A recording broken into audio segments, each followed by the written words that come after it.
Bismillahirrahmanirrahim. Assalamualaikum warahmatullahi wabarakatuh. Alhamdulillahirabbil alamin alladzi bi ni'matihi tatimmus shalihat. Asyhadu an la ilaha illallah wahdahu la syarikalah wa asyhadu anna Muhammadan abduhu wa rasuluh. Ayyuhat tullab wa talibat, أهلا وسهلا مرحبا بحضوركم في هذه الفرصة الطيبة. نحن إن شاء الله نتعلم جماعة بالمادة القرآن الحديث في الفصل الثامن. قبل أن نبدأ في هذا الدرس تعال نبدأ بقراءة بسملة ودعاء. أعوذ بالله من الشيطان الرجيم. رضيت بالله ربا وبالإسلام دينا وبمحمد نبيا ورسولا. رب اشرح لي صدري ويسر لي أمري واحلل عقدة من لساني يفقه قولي. ربي زدني علما وارزقني فهما waj'alni min ibadikas shalihin. Baik anak-anak sekalian, insyaallah kita akan membahas mad silah pada pertemuan kali ini dan mad-mad yang berikutnya seperti mad badal, mad tamkin di pertemuan yang berikutnya.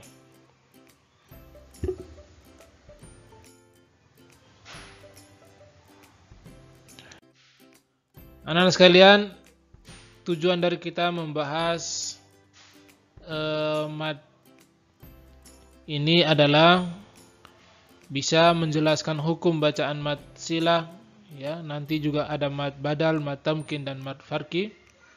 Dan harapannya anak-anak bisa mempraktekkan hukum bacaan mad tersebut dalam bacaan Al-Qur'an setiap hari, ya.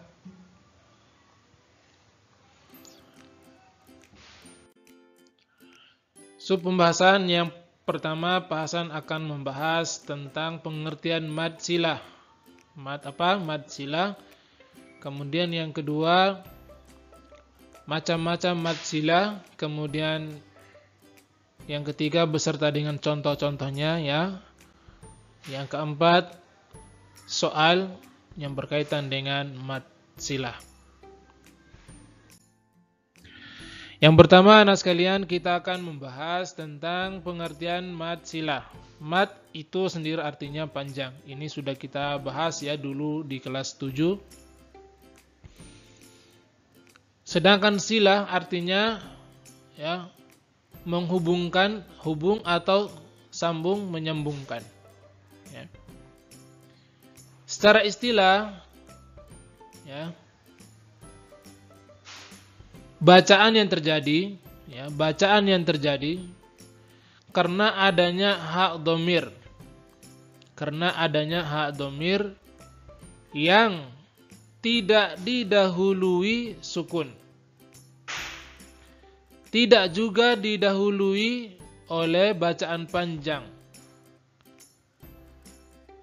Dan tidak diikuti oleh sukun atau ya huruf mati. Dan tidak juga diikuti oleh hamzah. Sampai di sini paham anak sekalian secara istilahnya? Nanti kita akan berikan contoh, ya. Jadi mad silah anak sekalian hanya terjadi pada hak dhamir, ya. Hak dhamir itu maksudnya apa, Pak? Hak yang menjadi kata ganti. Hak yang menjadi kata ganti, ya. Misalkan Pak Hasan berikan contoh. Kitabun, buku. Kitabun artinya buku. Kalau kitabi ada ya mati di belakangnya, kitabi itu artinya buku, bukuku. Ya, bukuku.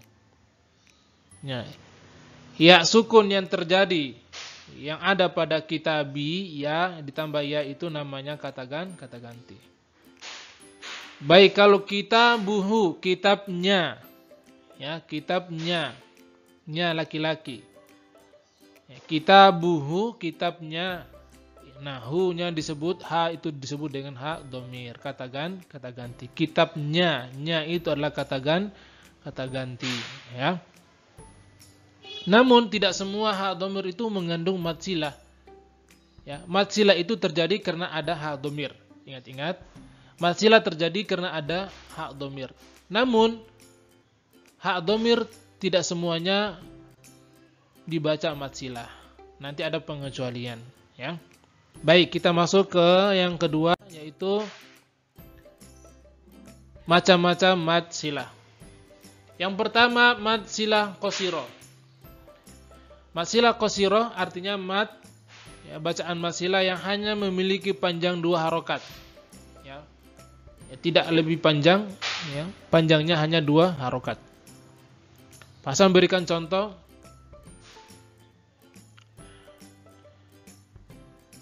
Fasanuyassiruhu lil yusra. Sekarang pertanyaannya adalah di manakah mad silah tersebut?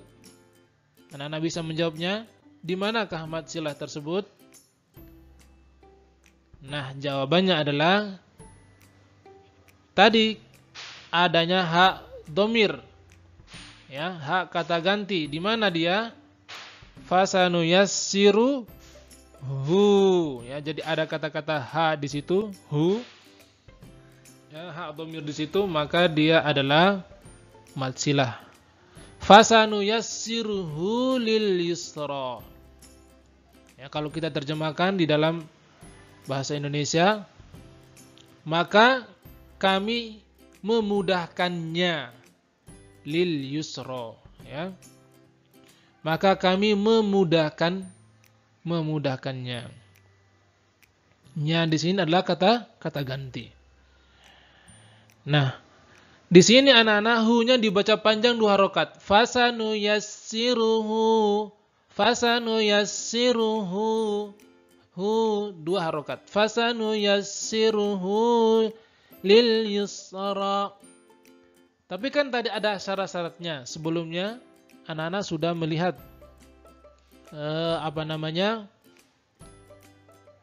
definisi daripada mad silah, bahwa tidak ada huruf sukun di sini sebelum dan sesudah hu, ya.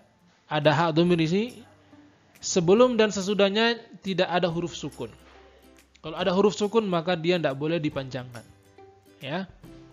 Kemudian setelahnya tidak boleh ada huruf alif, ya, tidak boleh ada huruf alif atau hamzah.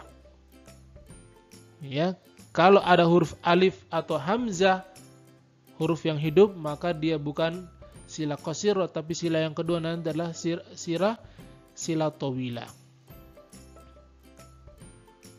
Ya. Ya.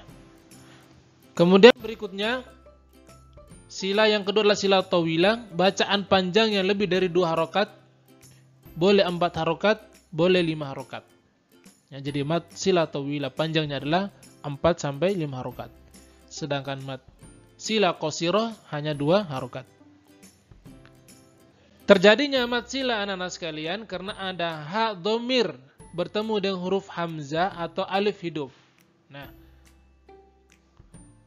Pasan berikan contoh, wala yuthiku wathaqahu ahad. Ya, sedikit lebih dipanjangkan, 4 sampai 5 harokat. Kenapa? Karena bertemu dengan alif atau hamzah, ahad, ketemu dengan alif di sini atau hamzah di sini, maka dia panjangnya adalah 4 sampai 5 harokat. Sampai di sini paham anak sekalian? Ya. Tapi ingat ya, tidak semua hak dhamir itu mengandung bacaan mad silah, tidak. Dilihat dulu, kalau setelah haknya ada huruf yang berharokat sukun, baik setelah ataupun sebelumnya, maka dia tidak bisa dipanjangkan atau tidak bisa disebut dengan mad silah. Baik, sampai di sini mudah-mudahan anak-anak bisa memahaminya. Nah, sekarang soalnya yang pertama, apa yang kalian ketahui tentang mad silah? Yang kedua, sebutkan macam-macam mad silah. Yang ketiga, sebutkan 3 contoh dalam Al-Quran. Silakan anak-anak sekalian cari dalam Al-Quran contoh dari mad silah. Seperti atau sebagaimana yang dijelaskan oleh Pak Hasan tadi. Dalam Al-Quran, masing-masing 3 contoh. Ya, ada mad silah qasirohnya 3 contoh, mad silah tawilahnya juga 3 contoh. Baik anak sekalian, sampai di sini pertemuan dengan Pak Hasan. Mudah-mudahan ada manfaatnya. Sekali lagi Pak Hasan mengulangi, pelajaran yang bisa kita ambil adalah yang pertama mad silah. Silah artinya menyambung. Sedangkan mad silah adalah bacaan yang dibaca panjang. Ya, baik 2 harokat ataupun 4-5 harokat jika ada hak domir, kata ganti, hak kata ganti. Ya, jika sebelum dan setelahnya tidak ada huruf yang berharokat sukun. Dan setelahnya ya, jika dia berharokat alif atau hamzah hidup, maka dia adalah mad silah qasiroh. Jika tidak, maka dia adalah mad silah tawilah. Jika bukan huruf alif atau hamzah, maka dia adalah mad silah qasiroh. Baik anak sekalian, sampai di sini pertemuan dengan Pak Hasan. Mudah-mudahan ada manfaatnya. Silakan dipelajari di bukunya masing-masing untuk menjawab soal yang telah Pak Hasan berikan. Subhanakallahumma bihamdika asyhadu an la ilaha illa anta astaghfiruka wa atubu ilaik. Assalamualaikum warahmatullahi wabarakatuh.